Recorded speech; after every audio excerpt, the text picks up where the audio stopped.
get that you were source energy before you were in this body? And do you follow our thought that that source energy part of you still resides in non-physical?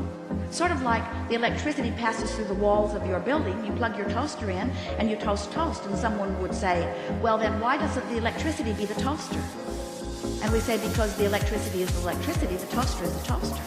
The source energy part of you is the source energy part of you. The physical part of you is the toaster. But it all works together, because here in your physical expression, you are exploring, you are out here on the leading edge. You are arriving at the new leading edge conclusions, which the source within you is then saying, we agree, and we have become the vibrational equivalent of. You'd have to stand back pretty far in order to know what we know about the creation of things, about the creation of your planet, about the creation of what you call life on planet Earth. But we want you to know everything that is what you call manifestation, knock on wood, physical stuff that you can discern with your physical senses. Every bit of it was vibration first. Everything is a thought first, and then a vibrational thought that is thought upon longer until in time, with enough attention to it, it takes shape and form. You are so sure of the reality that you live as you are discerning and agreeing with each other about so many of the conditions of your environment. You have divined your time-space reality in ways that you agree. You say, we see this room and we measure it and we come to agreement about how big it is. We know about square footage. We know about measurements. We know about distance. We agree on colors, most of us. We are in agreement with so many things because we are using our physical senses to decipher vibration. And what we want you to try to get your thoughts around, we know it isn't easy because the reality of your physical environment feels so permanent and so solid, so static and so real. But it is all vibration in motion, and it is all being interpreted by you who are perceiving it. What you see with your eyes is only a vibrational interpretation. What you hear with your ears, even what you smell and taste and feel with your fingertips, these are vibrational interpretations. And because you have been doing it for such a long time, and you've been in agreement with so many about it, you have this static reality that is this wonderful platform that you stand on so solidly. And we want you to understand that this reality that you think is so stable and solid is not at all static. It's changing constantly. It's changing and becoming and morphing to the degree that you in your physicalness will allow it to be.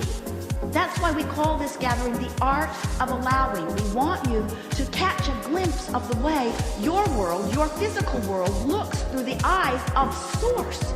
Because when you begin to see your world through the eyes of Source, then you begin to distract yourself, to turn the other cheek, to withdraw your attention from the aspects of your planet and life on this planet that you do not want to replicate and repeat and teach to your children.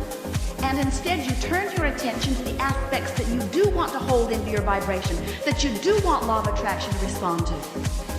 Now, you don't need to worry about law of attraction's response. It is always turned on. The law of attraction switch, always on. Which means whatever it is that you are offering vibrationally is being responded to. But the thing that most of you do not realize is that there are two aspects of your being to which law of attraction is responding. There is the non-physical part of you, which we've been explaining to you this morning, is always non-physically focused. And can you imagine how long that's been going on? And then there's the physical you that's been going on as long as the physical you's been going on, which is not that long. So there is this part of you that law of attraction is responding to, and this part of you that law of attraction is responding to.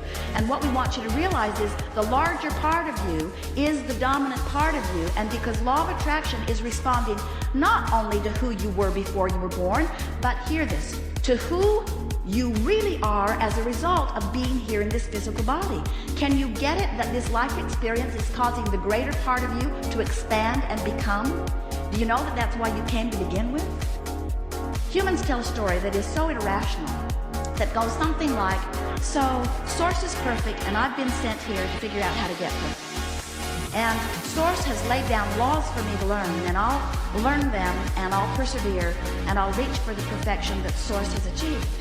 And we want you to understand that that Source that you are talking about is always within you. You cannot get yourself away from it. You can pinch yourself off pretty good. But The source that is within you is always within you, and you can tell by the way you feel to what degree your thoughts in the moment are allowing the fullness of source or not. When you feel love for yourself or for another, you are a perfect vibrational match to the source within you. When you feel hatred or anger toward someone else or toward yourself, you are nowhere near the vibrational equivalent of your source. And that vibrational variance between who you're letting yourself be and who you really are is noted to you by your negative emotion. Negative emotion, whatever degree of it you're experiencing, always means to that degree you're pinching yourself off from the fullness of who you are. When you allow yourself in your physical human form to ride the rocket of desire that the source within you is riding, you feel passion, you feel enthusiasm, you feel love, you feel certainty, you feel flexibility and vitality, you are energized, you are in love with life. That is who you really are. And when you feel frustration, when you feel overwhelmment, when you feel anger or greater anger, when you feel rage or disappointment, when you feel fear or depression, you are pinching yourself off incrementally more and more and more and more and more from who you really are. And so we want you to understand that the emotions that you feel are in every moment that you are feeling them, whether they feel like love or whether they feel like despair. The emotion that you are feeling is always, every single time, your indicator of your vibrational relationship between who life has called you to become and who you're letting yourself be right here in this moment by virtue of whatever it is you're giving your attention to. Talk about moment by moment, segment by segment guidance. Talk about always having a bead on who you really are and what you really want and where you said you really want to go. In other words, this is sophisticated guidance that is with you always once you learn to read it. Your navigational systems in your vehicles are similar. They know where you are. They know where you are. And you program in your desired destination, and the system calculates the route between where you are and where you want to be. And your guidance system is the same way. Here you stand, maybe with not enough money, or with a relationship that feels awful, or with a bodily condition that isn't pleasing you or is frightening you. Here you stand in that contrasting experience, sending out rockets of desires constantly for an improved experience. More rockets now than ever before, because knowing what you don't want helps you to identify what you do want. And the source within you not only rides those rockets, but becomes the vibrational equivalent of the new and expanded you. So the question that we want to put to you, and really what the Art of Allowing workshop is asking of you, are you, right now, by virtue of what you're thinking and speaking, are you letting yourself keep up with you? Are you keeping up with who life has called you to become? And if you are, we'll go right back to the first thing that we said to you this morning. If you are, then you're tuned in, tapped in, turned on, you feel great. If you are, then you are a vibrational extension. You are allowing yourself to be that extended version of you. Then you are seeing the world through the eyes of Source. And if you are feeling negative emotion, that it means that something has your attention. And it is certainly valid. In other words, we know you don't make this stuff up. You're not making it up. You're observing it. You're not deliberately trying to hold yourself apart from who you are. But anytime you feel negative emotion, you are nevertheless doing exactly that. You're holding yourself apart from who you are. So, what we're suggesting is that rather than letting an unwanted event train your vortex, train your vibration away from the vortex, train your vibration into compliance with unwanted things, where you just sort of go along with it because it's happening, we want you to be aware that you have the power of focus. And we want you to be aware that when you know what you don't want a little bit, you put its equivalent in your vortex. So when you sort of don't want something, you sort of want something, and that sort of wanted thing goes into your vortex. It's equivalent. It's the specifics of what you do want are equivalent to the specifics of what you don't want, and other way around. So by the time you built something into this pathway of what you really don't want, you have, without knowing it, constructed a really specific what you do want over here in your vortex of creation. We call this vortex of creation, it's the bounce and the holding place where the evolved version of you is held in vibrational readiness for your attention to it. It's there. Now, If you're talking about manifestations, then you're probably not all that interested in these vibrational thought ways that have been carved out. But we want you to understand that the vibrational thought way that you've carved out is going to manifest depending upon where you eventually light in terms of your vibrational readiness. So we want to say to you, you can let unwanted things train your vibration into a match with what you don't want, and law of attraction will show you the evidence of where you are.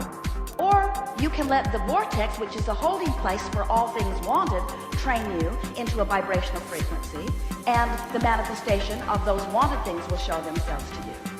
But what we really want, what we really want, what we want more than all other things put together, what we want, Jerry's always saying, Abraham, what do you want? What we want, what we want, what we want, what we want, what we want, what we want, is that you will accept the construction of these thought ways prior to their manifestation.